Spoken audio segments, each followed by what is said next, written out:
هوبا رجعنا ليكوا، وحشتوني. عاملين ايه؟ النهارده بقى هنتكلم بمناسبة الصيف والمصيف. هنتكلم على روتين العناية بالشعر أثناء المصيف قبل ما انزل البول أو البحر. طبعا البول بيبقى مليان كلور، البحر مليان ملح طبعا، فكل ده بيتلف الشعر، بسبب ان الشعر بتاعك بيتلف. فاحنا هنحاول ننقذ ما يمكن انقاذه. يعني هنعمل ايه؟ هقول لك يا ستي. اولا قبل ما تنزلي هنبل شعرنا بميه من الحنفيه عاديه. ليه؟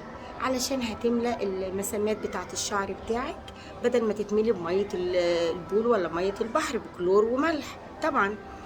وبعدين هنروح حاطين عليها زيت جوز الهند برضو علشان يحمي الشعرايه ويغلفها. تمام. هنزل بقى، ما سيبش شعري مفرود. دي اخطاء على فكره انا كنت بعملها.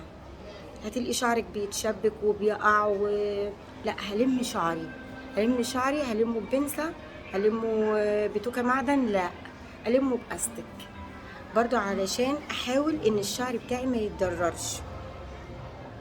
وبرضو بقدر المستطاع إن أنا هغطي شعري، ألبس كاب، ألبس بورنيطة في الشمس طبعا، وده للحماية من أشعة الشمس.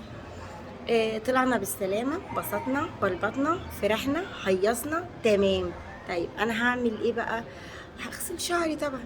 هغسل شعري بالشامبو العادي. غسلت شعري بالشامبو، حطيت البلسم، حط شوية حلوين كده وغلغليه في الشعر كله. برضو انا عايزه اقول لكم على حاجه، ان البلسم ما بنحطوش من هنا عشان ما يوقعش الشعر ويعمل قشره. انا البلسم بحطه على اطراف الشعر، يعني من اول هنا كده نبتدي نحط ايه؟ البلسم. اوكي، حطينا البلسم وبعد كده هنحط الليف ان.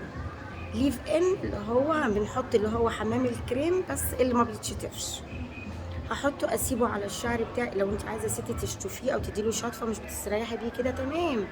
وبعدين تعملي بقى الستايلنج اللي انت عايزاه، تعملي كيرلي، هتفرديه، يعني دي حاجه ترجع لك، تعملي الستايلنج بتاعك. هنيجي تاني يوم عايزين ننزل الميه تاني، طيب هنعمل ايه؟ هنضطر تاني هنشطف الشعر بقى. يبقى كده ايه؟ بنشطفه من الليف ان بتاع امبارح. شطفت شعري، حطيت زيت جوز الهند، وهكذا. اوكي. اجازه سعيده حبايبي، يا رب كده صيف سعيد، اجازه سعيده، ايامكم كلها تبقى هنا وسرور. باي باي.